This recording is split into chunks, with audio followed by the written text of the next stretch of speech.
Welcome back to this special Free Speech Nation when we're looking into the WPATH Files, leaked internal messages from the World Professional Association for Transgender Health. Now, the current version of WPATH Standards of Care is version 8, readily available online. There is a new chapter on eunuchs, in which eunuch is proffered as a legitimate gender identity that requires surgical realisation. This is how WPATH defines eunuch in the current guidelines. Eunuch individuals are those assigned male at birth and wish to eliminate masculine physical features, masculine genitals or genital functioning. And this is what WPATH concludes in its statements of recommendations. We recommend healthcare professionals and other users of the Standards of Care 8th guidelines should apply the recommendations in ways that meet the needs of eunuch individuals.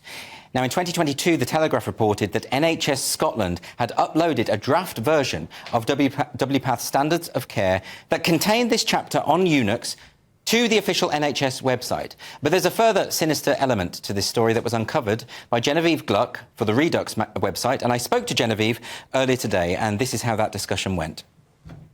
Genevieve Gluck, thank you very much for joining me on Free Speech Nation. Thank you for having me. In the summer of 2022, NHS Scotland uploaded to their official website the WPATH Standards of Care version 8, or at least a draft version of those standards of care, in which there was a new chapter about eunuch identities, and specifically there was a link to a fetish site relating to the notion of the castration of minors, and which also featured graphic depictions, written depictions of the sexual abuse of minors. You were the first to break this story at Redux magazine. Could you tell us a little bit more about that? Sure. So the Eunuch Archive was the website that was named in the draft Standards of Care 8 document under a chapter called Eunuch Gender Identity. And that website has on its main site a link to a fiction archive where there are thousands of stories written about graphic castration, explicit sexual castration, even of children, a total of about 10,000 stories altogether. And of that total, nearly 40% or nearly 4,000 of those stories are tagged specifically with the term minor, meaning that they deal with themes of children. Some of these stories included themes of doctors halting the puberty of children to then sexually abuse them. Some of the stories involved forcible surgical castration of children, primarily boys. In fact, these stories were some of the most popular on the website, and others include depictions of chemical castration, there being an overlap with the drugs that are given to children that are called puberty blockers.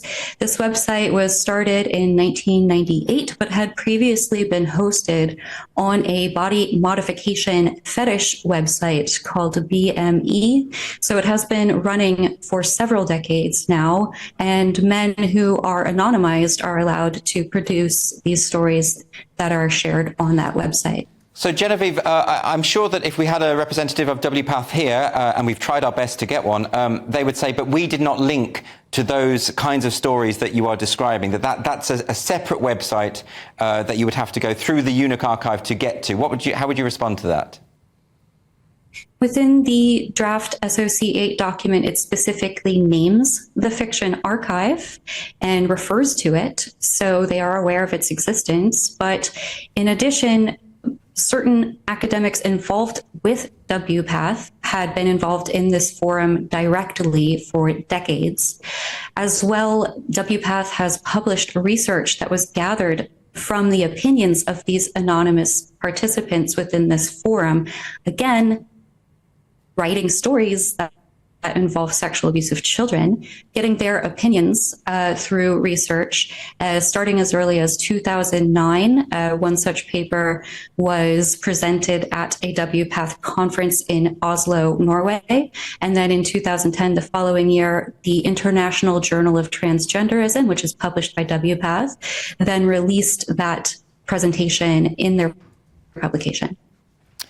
I suppose the defence might be that these are private fantasies engaged in by adults. They're not actually breaking the law, they're just engaging in fantastical writing. What would you say to that? I would say that within the forum, I have seen claims that were made that the research that was being gathered from this community was influential in editing diagnostic literature, specifically the DSM-5, or the Diagnostic and Statistic Manual for Mental Disorders.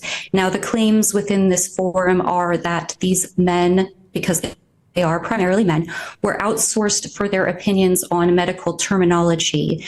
So we initially in the DSM-4, the previous edition, we had the term gender identity disorder.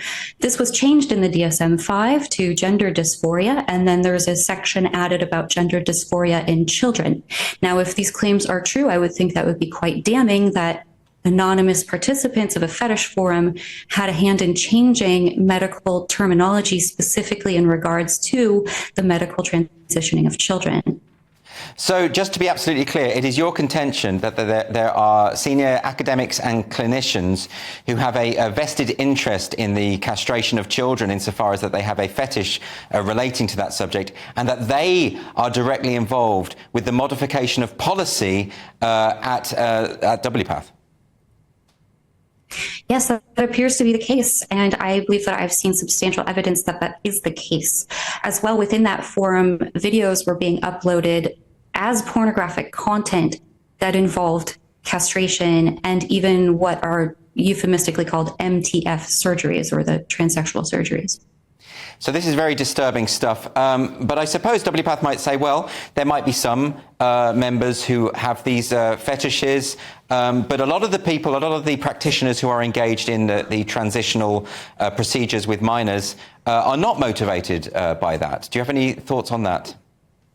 Sure, I do think there are a lot of different motivations going on behind the scenes for various individuals. However, it's been my observation that within the medical protocols and sort of the leading figures pushing the transitioning of children, there is a strong overlap between paraphilias and fetishism from the research that I have done. Now, you've been at the forefront of it, exposing a lot of these stories over the past few years at Redux magazine. Can I ask, when you exposed this particular point, that NHS Scotland itself had uploaded this draft version of the Standards of Care, which linked to this fetish site, they did, I must emphasise that NHS Scotland did apologise for that and subsequently distanced themselves from WPATH, although there was a leaked recording of a clinician at the Sandyford Sexual Health Clinic in Glasgow suggesting that, in fact, WPATH did still influence NHS policy. So why is it that, given the severity of these revelations, your story wasn't picked up more widely? It was only, as far as I can see, the Telegraph and the Mail that reported on NHS Scotland uploading this draft.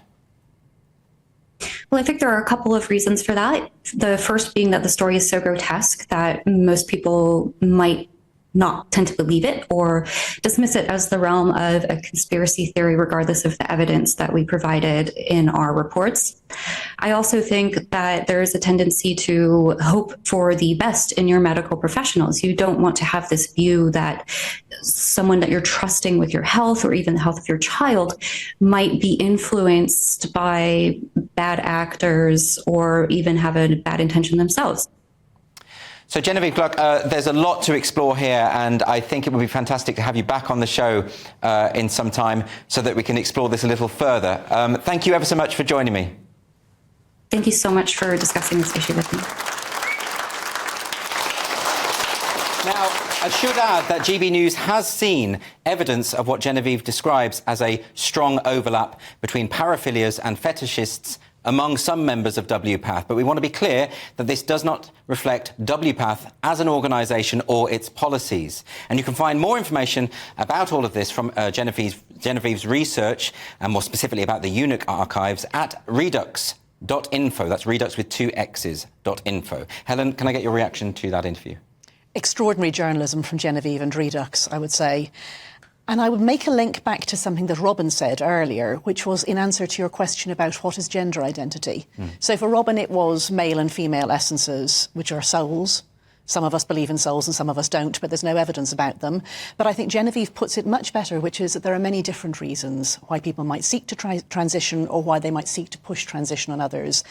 The disturbing fact is that some of those motives are really very unsavoury. There are clearly adult men who fantasise about children transitioning. And, you know, if I went to a doctor and said I'd like to have both my arms removed because I just want it because my essence tells me to do it, they would presumably say no. Why should it be any different with testicles? What they'd actually do is send you for a psych evaluation. And I think, you know, the question is asked and answered. Yes.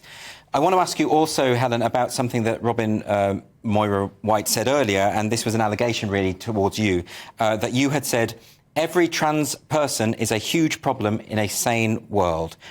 And I want to give you a right to reply on that. That was part of a larger segment in which I said something that I think is more true every day, which is that every person who denies the reality and immutable nature of binary sex is a very big problem for the rest of us.